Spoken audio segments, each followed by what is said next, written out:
Pernah ada salah satu khalifah Umawi, dia ingin memilih dari dua orang ulama tabi'in agar menjadi hakim. Satu Iyas Al-Muzani, yang satu ini saya lupa namanya, kalau tidak salah namanya Muhammad. Iyas dan Muhammad ini dua orang ulama tabi'in yang masyhur sekali dengan ilmunya. Maka khalifah memanggil lalu mengatakan salah satu dari kalian harus menjadi hakim di Baghdad, di Irak. Nggak bisa enggak. Maka dua-duanya ini saling mendukung saudaranya. Si Muhammad bilang, ya Amir Mu'minin, dukunglah Iyas. Karena Iyas ini lebih cerdas daripada saya, lebih tahu hukum, lebih faham dia. Maka kata Iyas tahu nih, dia akan ditunjuk menjadi hakim.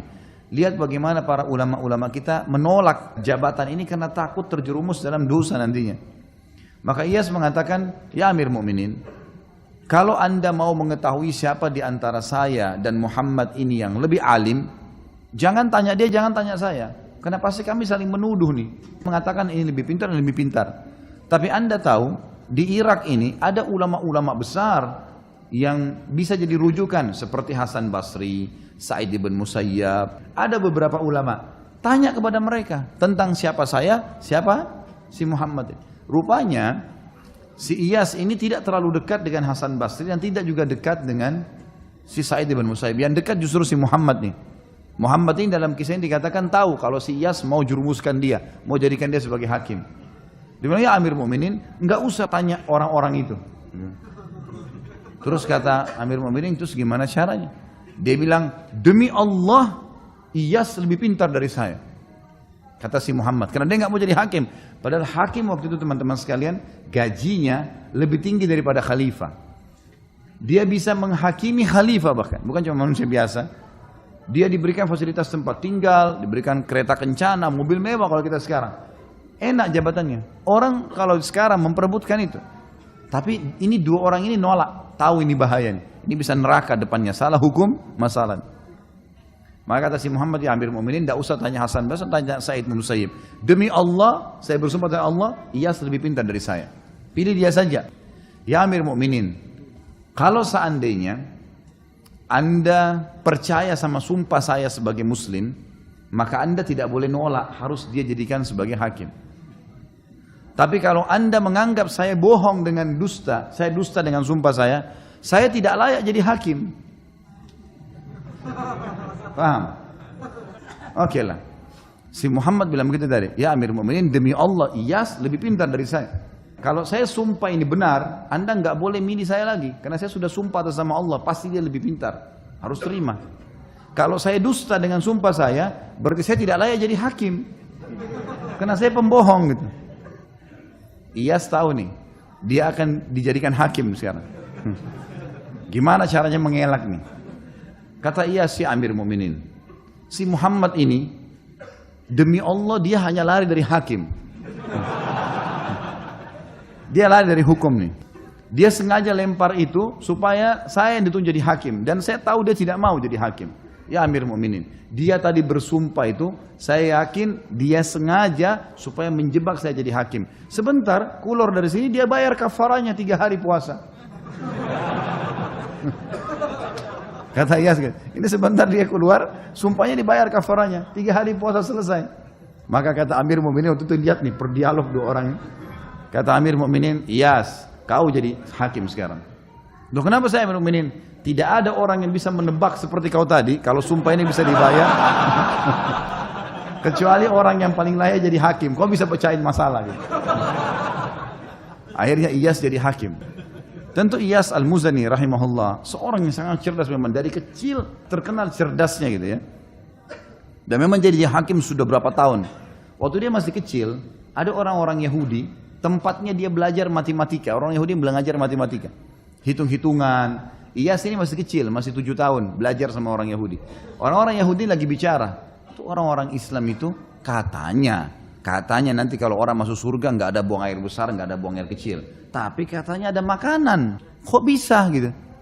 Mestinya kan harus keluar kotoran kayak di dunia. Karena di dalam Taurat rupanya tidak ada itu. Kata Iyas begini, hai guru, bisa saya bicara sebentar? 7 tahun umurnya, memang cerdas sekali orangnya.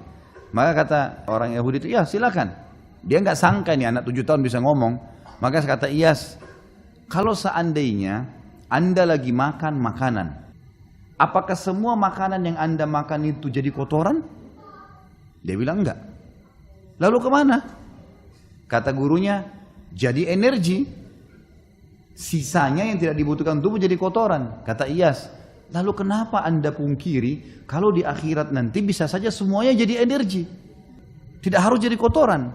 Itulah keyakinan kami orang Islam. Balik ini orang Yahudi sama Yahudi mengatakan, ini semoga Allah matikan nih anak. Loh iya, maksudnya ada orang Islam yang begini cerdas, semoga Allah matikan nih anak. Sampai begitu bahasanya. Saya emang dia sangat cerdas, luar biasa orang ini. Sangat jeli sekali. Pernah ada 2 orang lagi bertengkar nih, ribut. Rupanya pernah utang-utangan, si A sama si B pernah utang. Si A utang sama si B.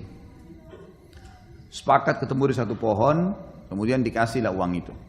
Berjalan waktu, rupanya si A ini nggak ngakuin, nggak ada tulisan. Gimana caranya? Sampai ke pengadilan. Hai Hakim Iyas, bagaimana jalan keluarnya nih? Gitu. Kata Iyas, mana hujjahmu? Disampaikan kepada orang yang menuduh ini, yang menggugat, yang punya uang. Dia bilang, ini teman saya kenal. Di bawah pohon kami janjian. Dan saya kasih dibungkus warna biru, duitnya ada. Kata Iyas, itu saja? Ya. Ada saksi? Nggak ada. Ada tertulis? Nggak ada. Tanya kepada si A, yang benar nggak yang dia bilang? Nggak benar. Mana buktinya? Saya nggak pernah kenal orang ini. Saya nggak pernah ambil duit dari dia. Tapi Iyas ini, Allah Subhanahu Wa Taala berikan dia feeling, dia merasa memang si B benar nih. Ringkas cerita, kata Iyas, baiklah. Kalau begitu, dia bilang sama si B, kamu sekarang kembali ke pohon yang dulu kau pinjamkan uang, yang kamu sangka itu. Kesana, kemudian coba kau ingat-ingat sambil berdoa sama Allah. Siapa tahu memang kau ingat bukan orang ini yang kamu kasih. Enggak Hakim, sudahlah, ikutin saya, pergi aja. Pergilah si B ini, kembali ke sana, kita ke bawah pohon itu. Lalu Iyas ini mengatakan, kamu tunggu aja di sini sampai dia balik ya. Lalu Iyas sengaja menyibukkan diri dengan kasus-kasus yang lain. Rupanya si A ini duduk di kursi sampai dia merasa aman. Ya rupanya si Iyas ini sibuk, si fulan dipecahin masalahnya gitu. Waktu Iyas lihat dia sudah sangat nyaman duduk, Iyas tiba-tiba balik bertanya kepada orang itu mengatakan, hai fulan si A, temanmu sudah sampai belum di pohon sana? Dia bilang belum.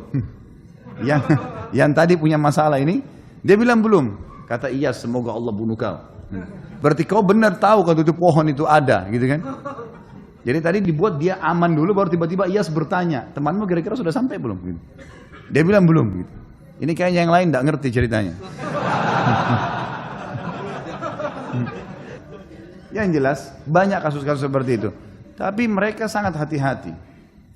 Pernah satu kasus yang lain adalah ada 2 orang zaman dulu kalau musim dingin mereka masuk ke sebuah tempat namanya hammamat. Ini seperti tempat permandian umum. Orang berendam di air panas, laki-laki sama laki-laki biasanya. Itu umum dipakai laki-laki.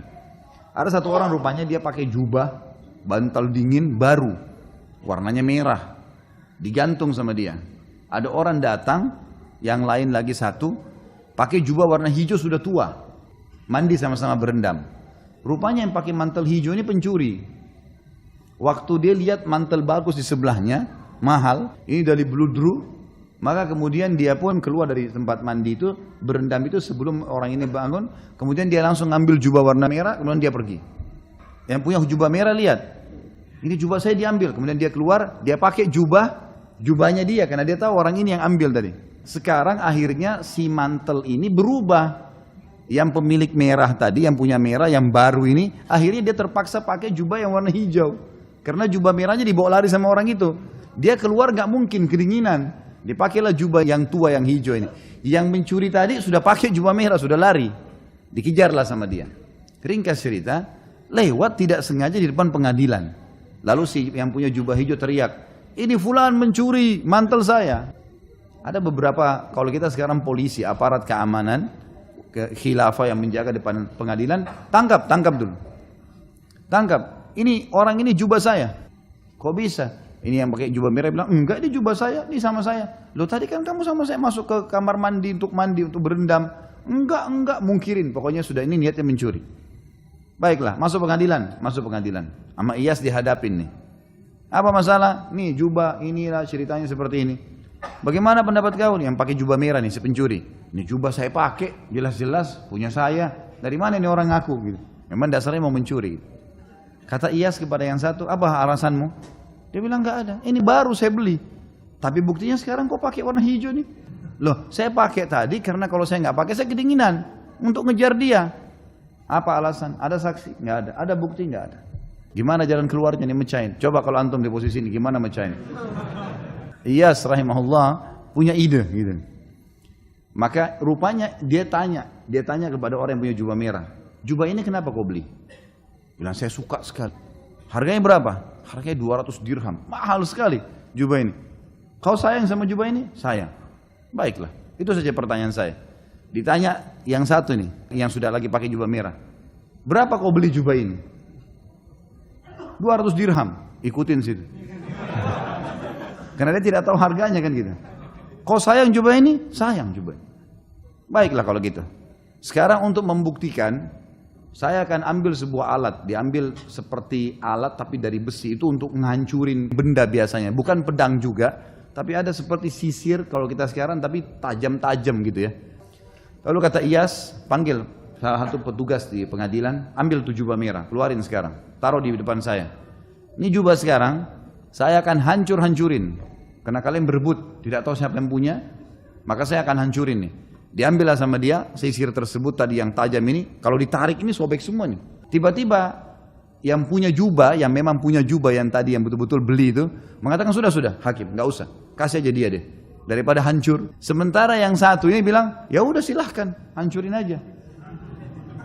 Udah ketahuan belum? Sudah mulai cerdas malam ini. Ini betul jubahnya si B, kasih si B.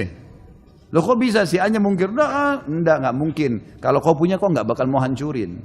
Seperti itulah. Dan cukup banyak kasus-kasus dalam pengadilan Islam yang unik sekali.